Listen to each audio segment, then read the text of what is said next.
கோவில் நிலத்தை தனிநபர்கள் கிரய பத்திரம் மூலம் வாங்கவோ விற்கவோ முடியாது என இந்து சமய அறநிலையத்துறை தரப்பில் வாதங்களானது முன்வைக்கப்பட்டது. மேலும் இந்த வழக்கு விசாரணையானது ஆகஸ்ட் 8ஆம் தேதிக்கு சென்னை உயர்நீதிமன்றம் ஒத்திவைத்திருக்கிறது. அதனை அண்மை செய்தியாக நாம் பார்த்துக் கொண்டிருக்கிறோம்.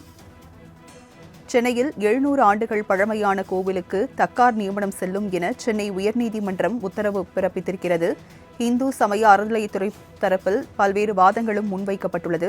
மேலும் நெற்குன்றம் திருவல்லீஸ்வரி திரிபுர சுந்தரி திருக்கோவில் தன் குடும்பத்திற்கு சொந்தமானது என டாக்டர் ரவி கே விஸ்வநாதன் என்பவர் இது சம்பந்தமாக வழக்கினை உயர்நீதிமன்றத்தில் தொடுத்துள்ள நிலையில் இந்த வழக்கானது உயர்நீதிமன்றத்தில் விசாரணைக்கு வந்திருக்கிறது.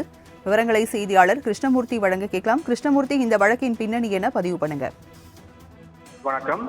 சென்னையில் நெற்குன்றம் பூந்தமல்லி நெடுஞ்சாலையில் உள்ள திருவாலீஸ்வரர் திருப்புது சுந்தரி திருக்கோயிலுக்கு இந்து அறநிலையத்துறையால் நியமிக்கப்பட்ட தக்கார் நியமனத்தை எடுத்து ரவி கே விஸ்வநாதன் என்பவர் வழக்கு தொடர்ந்திருந்தார்.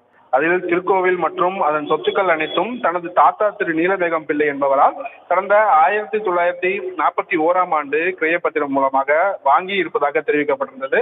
இதனால் கோவில் தங்கள் குடும்பத்திற்கு சொந்தமானது என்றும் அறநிலையத்துறை இக்கோவிலில் நிர்வாகம் செலுத்த முடியாது என்று தெரிவிக்கப்பட்டிருந்தது. இந்த வழக்கு நீதிபதி பவானி சுப்ராயன் முன்பு விசாரணைக்கு வந்தபோது அரசு தரப்பில் சிறப்பு வழக்கறிஞர் அருண் ஆஜராகி அறநிலையத்துறை தரப்பில் கோவில் செயல் அலுவலர் அளித்த பதில் மனுவை தாக்கல் செய்திருந்தார். அதில் நெற்குன்றத்தில் உள்ள திருவாலீஸ்வரர் திரிபுர சுந்தரி திருக்கோவிலில் 700 ஆண்டுகள் பழமையானவை என்பது அங்கு கிடைத்த கல்வெட்டுகள் மூலம் தெரிய வந்துள்ளதாக அவர் குறிப்பிட்டிருந்தார். இதை அறநிலையத்துறை தொல்லியல் துறை ஆய்வாளர் ராமமூர்த்தி உறுதி செய்திருப்பதாகவும் அவர் தரப்பில் தெரிவிக்கப்பட்டது.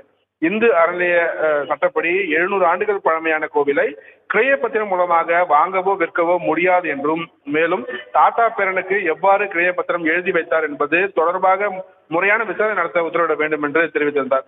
இதை ஏற்றுக்கொண்ட நீதிபதி இந்த கோவிலுக்கு நியமிக்கப்பட்ட தக்கார் நியமனம் செல்லும் என உத்தரவிட்டு இந்த மனு மீதான விசாரணையை ஆகஸ்ட் 8ஆம் தேதிக்கு தள்ளி வைத்திருக்கிறார் ராமலட்சுமி.